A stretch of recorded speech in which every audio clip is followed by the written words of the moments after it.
En la primavera de 1945, la Segunda Guerra Mundial se aproximaba a su fin en Europa. Con un nuevo orden mundial en el horizonte dominado por las potencias vencedoras, todos los movimientos diplomáticos apuntaban a una rápida eliminación de los regímenes de Hitler y Mussolini y de sus satélites, entre ellos la dictadura de Franco, que pese a la calculada ambigüedad de su posición como no beligerante, había permanecido claramente alineado junto a Alemania. El final de la dictadura franquista alentaba la esperanza de una restauración democrática en España y, por añadidura, en el caso vasco, la recuperación de la autonomía política suprimida por la fuerza de las armas tras la caída de Bilbao en junio de 1937. A fin de acelerar los pasos hacia ese objetivo, el 31 de marzo de 1945, los principales partidos políticos y organizaciones sindicales vascos ratificaron su unión en torno al gobierno de Euskadi presidido por el Lehendakari Aguirre.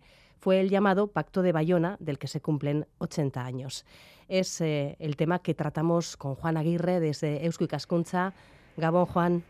Gabón, Eva. Sí, este es el tema, un tema oportunísimo, puesto que se cumplen ahora mismo estos 80 años del Pacto de Bayona y tenemos la persona adecuada para analizarlo, que es Juan Carlos Jiménez de Aberasturi, doctor en Historia, socio de Eusko Ikaskuntza, gran especialista en la guerra civil y en la posguerra en el País Vasco, autor de numerosas investigaciones sobre aquel periodo, las más conocidas, las que tienen que ver con la famosa red de evasión Comet, a la que dedicó, por ejemplo, su libro Camino a la Libertad.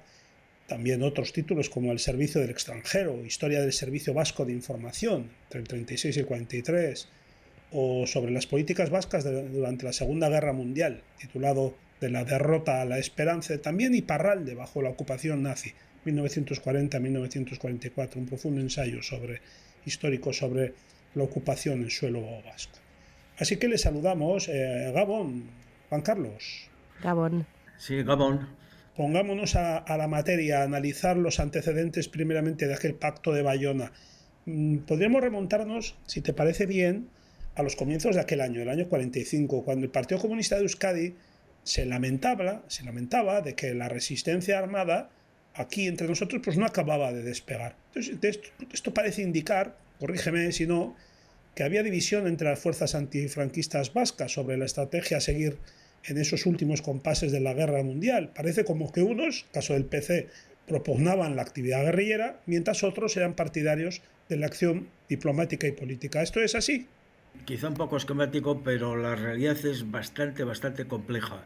Si nos situamos en el año 45, como has dicho, hay que tener en cuenta que en octubre del 44, unos meses antes, el Partido Comunista había intentado lo que se llamó la invasión del Valle de Arán, que era penetrar en España por la zona pirenaica, pensando que el pueblo se iba a sublevar y que iban a acabar con Franco. Era la euforia de la derrota del fascismo, del nazismo en Francia, por ejemplo, ¿no? Porque Francia ya estaba liberada en gran parte, no toda, pero en gran parte ya desde agosto de 1944.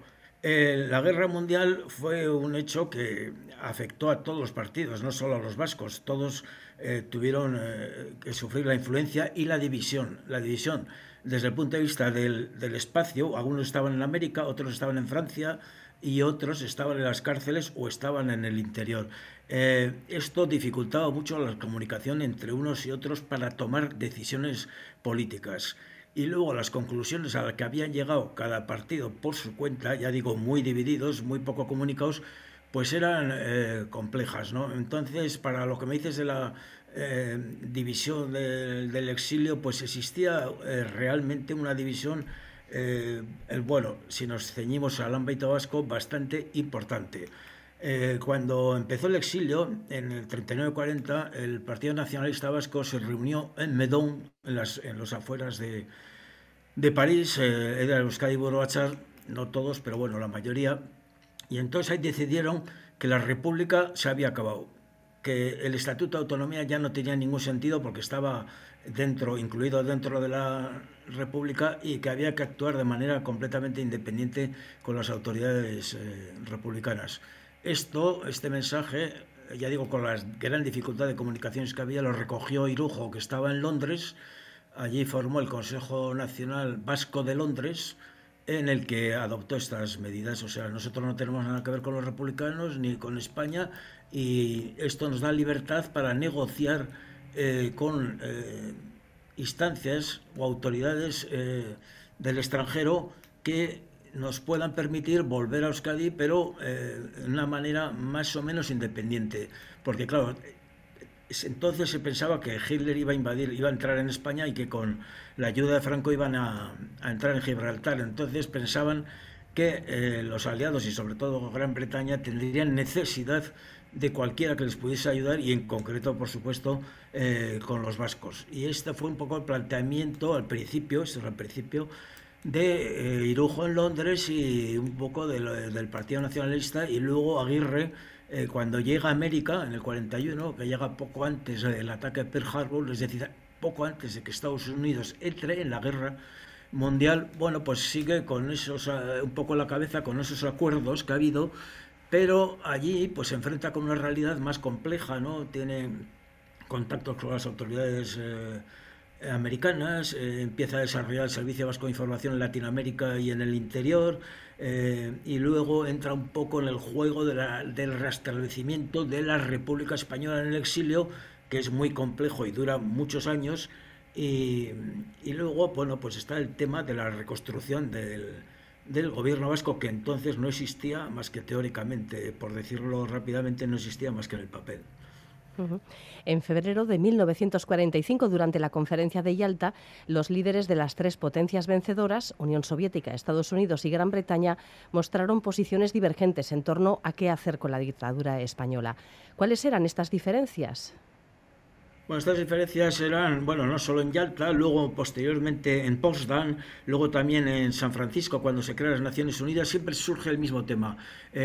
Rusia pide que se destituya a Franco, Rusia, y apoyado por algunos países como Polonia, incluso México, que se destituya a Franco, que se haga un boicot activo, que se rompan relaciones con él y que se vaya realmente a su sustitución. Y ya digo, no solo en Yalta, sino también en Potsdam, en San Francisco, etcétera, etcétera, ¿no? Entonces, ¿cuál es el problema? Pues que Gran Bretaña y Estados Unidos no están por la labor, claramente. En estas conferencias hay claras condenas al franquismo, eso está claro, ¿eh? A nivel de declaraciones públicas se dice que no puede entrar en la fundación de las Naciones Unidas, y bueno, y que ha sido puesto en el poder por Hitler y por Mussolini, pero no se toman medidas realmente prácticas. Estas medidas solo las tomará Francia, que romperá las relaciones diplomáticas con Franco. Pero Inglaterra, Gran Bretaña y Estados Unidos pues van dando largas, siguen condenando, pero no toman ninguna medida práctica. Es decir, por ejemplo, tienen que plantear en el Consejo de Seguridad para que esto sea efectivo, porque el Consejo de Seguridad de las Naciones Unidas es el que puede decidir sobre este boicot o esta ofensiva contra el régimen. Entonces, lo que hacen Gran Bretaña y Estados Unidos es crear un consejo asesor que no tiene ninguna efectividad, y ahí descargan el tema español, el tema de Franco, y ese consejo asesor puede asesorar, pero finalmente no le hace mucho caso, y esto crea desde luego un gran enfado e incluso de presión en toda la oposición antifranquista general, la republicana, la vasca y todos, y hace replantearse un poco la situación. Antes del Pacto de Bayona, primero en Nueva York, como nos has dicho, que estaba allí el Endacari Aguirre, empieza ya a definir lo que podría ser el futuro gobierno vasco reconstruido, el gobierno vasco en el exilio, pero encuentra rechazo de los partidos socialista, comunista y republicanos. ¿Por qué motivos? Bueno, esa es la clave un poco, ¿no?, de este Pacto de Bayona que todavía seguimos viviendo un poco, ¿no? El tema es el siguiente. Ya he dicho que la doctrina nacionalista era un poco de abandonar la República y todo esto, ¿no? Entonces Aguirre, que empieza a actuar políticamente en América, él quiere reconstruir el gobierno vasco, y él no tiene tan claro que haya que enfrentarse con los republicanos y romper con la oposición republicana, porque él se considera que ha sido legítimamente elegido como presidente de Euskadi, y él no quiere abandonar eso, lo deja si quieres en segundo plano según la época, pero él sigue actuando como presidente de Euskadi, del gobierno vasco. Entonces intenta en América reconstruir este gobierno. ¿Cuál es el problema? ¿Por qué ni los comunistas, ni los republicanos, ni los socialistas aceptan esos intentos de reconstrucción que hace ya Aguirre en Nueva York. Hace una reunión diciendo que es la del gobierno vasco, pero no están ni socialistas, ni comunistas, ni republicanos. ¿Por qué? Porque él adopta lo que se ha adoptado, lo que se ha acordado en Medón, el Partido Nacionalista Vasco, de que para estar en el gobierno, para actuar con el gobierno vasco, tienes que aceptar la línea, entre comillas, línea nacional vasca. ¿Qué supone esto? Pues que tienen que romper con las ejecutivas propias, los socialistas con el PSOE, los republicanos, el PC, todo, y adoptar la línea, es decir, la aceptación de la posibilidad de la independencia de Euskadi sin consultar para nada con las direcciones de sus partidos, es decir, actuar independientemente. Sí, lo que se llamó el Bloque Nacional Vasco, ¿no? Se llamó eso. El Bloque Nacional Vasco es lo que crean después políticamente para agrupar, para hacer materializar este planteamiento, pero eso no funciona. Entonces, ¿qué pasa? Para decir rápidamente, para responder a tu pregunta, los socialistas, que son la fuerza más importante, tenían 3 consejeros en el gobierno vasco, ¿no? Uno ha muerto, Gracia, Tollos ha dimitido, y ¿quién queda? Queda Santiago Aznar, vizcaíno, consejero de Industria. Y este, que está en México, pues adopta la línea nacional vasca, es decir, se somete a la hegemonía del Partido Nacionalista Vasco y dice que le parece muy bien y que entonces va a intentar convencer a la dirección del Partido Socialista para que acepten esa independencia de planteamiento y de planteamientos políticos. ¿Qué ocurre? Que en México está Prieto, que no acepta ni de cerca este planteamiento. Entonces, ¿cuál es el tema? Aznar piensa que los socialistas, el Comité Central Socialista de Euskadi, que es la denominación de los vascos, aceptarán sus planteamientos. Entonces el problema es las comunicaciones. Entonces, claro, de América en plena guerra, conectar con Bilbao o con San Sebastián era dificilísimo. Entonces, para resumir un poco, pues todo el año 44 y 45 prácticamente están intentando convencer a los del Comité Central Socialista de Euskadi del interior, porque se acuerda que son el interior el que manda, de que adopten la línea nacional vasca de Aznar. Y bueno, es muy largo, hay comunicaciones, interrupciones, hay detenciones, todo esto se va alargando, y entonces los socialistas al final están de acuerdo con el interior y dicen que de eso, que de Aznar nada, y le amenazan de que le van a expulsar o que no pueden seguir esa línea, y entonces todo eso se materializa en cierta manera en el Pacto de Bayona, en el que formalmente Aguirre, si te das cuenta, os dais cuenta, el Pacto de Bayona no es la reorganización del gobierno vasco, es un pacto entre partidos, son fundamentalmente el PC, los socialistas y los republicanos, en los que formalmente Aguirre reconoce al Estatuto de Autonomía y reconoce que el Estatuto de Autonomía está dentro de la República Española, y decide que, bueno, que acepta eso y que funcionará con esos planteamientos. Eso digo formalmente, porque cuando vuelve a Nueva York, vuelve otra vez a la línea nacional vasca, dice que va a reconstruir el gobierno vasco en el exilio, pero con los que acepten la línea nacional vasca. O sea, por eso digo que en el Pacto de Bayona formalmente lo acepta. Entonces hay reuniones cuando vuelve Aguirre, vuelve a conectar con los socialistas. En esa misma época los socialistas le dicen: hemos expulsado a Santiago Aznar, le hemos quitado del gobierno vasco, del partido, y si quieres aceptar, si quieres continuar con nosotros, tiene que ser con el Estatuto de Autonomía, que formalmente lo ha aceptado en el Pacto de Bayona, pero que realmente no lo acepta por las declaraciones que hace posteriormente. Si os dais cuenta, el Pacto de Bayona es de marzo del 45, ¿no? O sea, pero el gobierno vasco no se reconstruye hasta agosto del 46. Hay un periodo larguísimo. ¿Y por qué no se reconstruye? Por el tema de los socialistas. Y de Santiago Aznar, que incluso viene a Francia, Santiago Aznar piensa entrar en Bilbao para intentar convencerles que acepten esa línea, y los socialistas del interior, incluido Prieto desde México, dicen que ni hablar.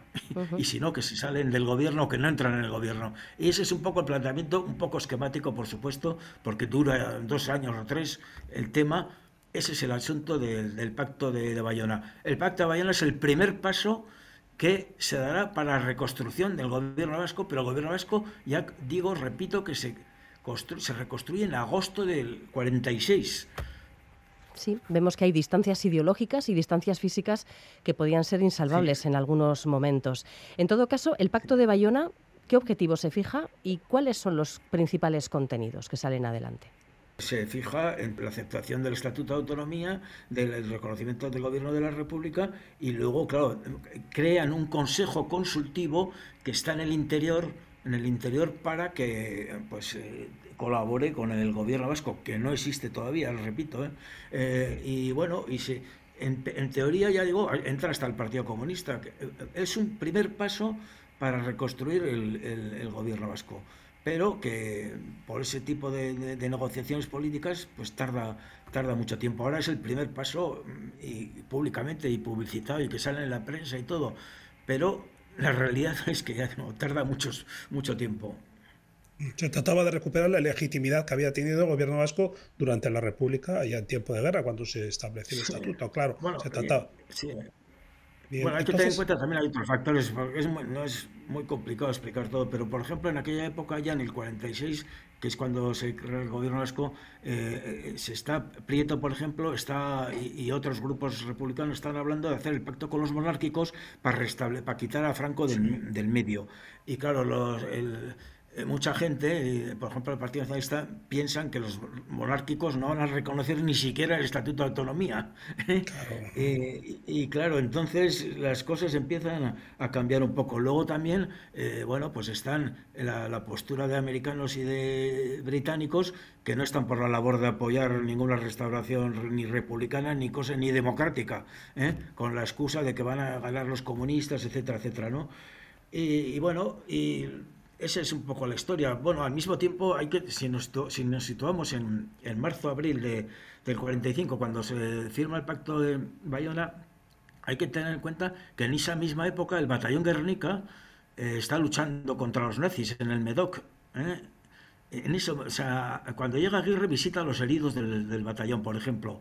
En ese mismo momento, en París, en ese mismo momento, eh, el Partido Nacionalista ha fomentado el entrenamiento de los comandos armados, de grupos de combate que los está entrenando la OSS, el Servicio Secreto Americano, en ese mismo momento.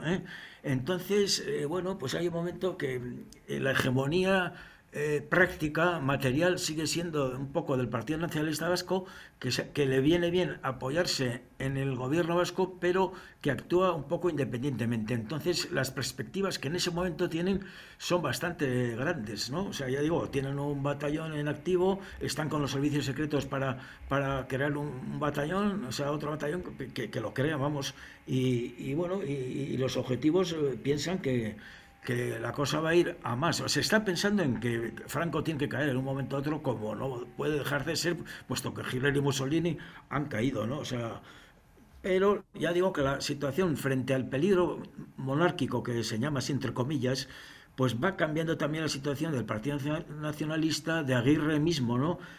Un dato es que, por ejemplo, cuando se reconstituye el gobierno republicano en el exilio, el llamado gobierno Giral, le llaman al Partido Nacionalista Vasco para que entre. Y entonces Aguirre y Irujo no quieren entrar porque es ligarse con la República y tal.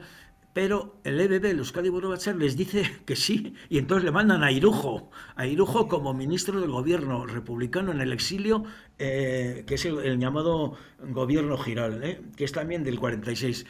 Quiero decir con esto que la situación es muy compleja y varía pues igual de un mes a otro. mm, y Irujo había defendido que no había que tener en cuenta ni la República, ni el Estatuto, ni nada, o sea, hacía unos meses casi, ¿no? Sin embargo, entra como ministro del gobierno Giral republicano. bien, y bueno, y Juan Carlos, que representó a la postre el Pacto de Bayona en el devenir de la lucha contra la dictadura. Esta Unión Vasca de Fuerzas Antifranquistas mantuvo su vigencia en los años sucesivos. Bueno, sí, se mantuvo, bueno, y luego actuó mucho el Consejo Delegado, que estaba en el interior, ¿no? Y hay todas las fuerzas, por ejemplo, por supuesto, hubo una unión de actuación, por ejemplo, yo que sé, la famosa huelga del 47, pues que fue efectiva, por ejemplo, se organizó un poco desde el gobierno vasco el Consejo Delegado y todo esto, ¿no? Y bueno, y más actuaciones, ¿no? Luego de cara al exterior, en la propaganda, en la publicidad, de todo esto, pues se actuaba como gobierno vasco unido. O sea, quiere decir, hasta el, bueno, he dicho la huelga 47, pero hay también otro tema, que ya entramos a la Guerra Fría.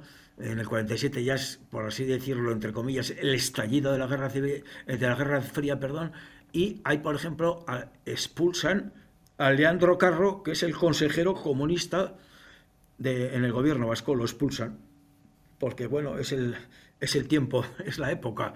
En todos los gobiernos en Italia, en Francia, echan a los comunistas del gobierno, ¿no? Porque ya el principal enemigo ya es la Unión Soviética y son los comunistas, ¿eh? Y ahí es la Guerra Fría a tope. Y entramos ya en un escenario totalmente distinto en Europa Sí, y en el mundo, sí. claro, evidentemente. Bueno, pues lo que nos ha dibujado Juan Carlos Jiménez de Aberasturi es un panorama extremadamente cambiante, ya lo ha dicho, que prácticamente de mes a Sí. mes hacía que las alianzas fueran modificándose o que los que estaban a favor de un posible nuevo sistema de gobierno pues cambiaran de idea. Todo ello en un momento, además, en el que la esperanza quizás no se haya perdido, ¿no?, de que las grandes potencias aliadas ayudasen a derrocar a Franco. Esperanza que sabemos que, bueno, pues que se vio luego truncada. Se fue desgastando a lo largo del 45 y 46, con las famosas conferencias en las que se condenaba a Franco y no se hacía nada. Eso es, sí, sí. Muchísimas gracias, Juan Carlos Jiménez de Aberasturi, doctor en Historia, socio de Eusko Ikaskuntza y especialista con una amplia obra divulgativa en la Guerra Civil y la posguerra en el País Vasco. Y a ti, Juan, también. Feliz noche. Agur. Eskerrik asko, Eva. Bueno, es que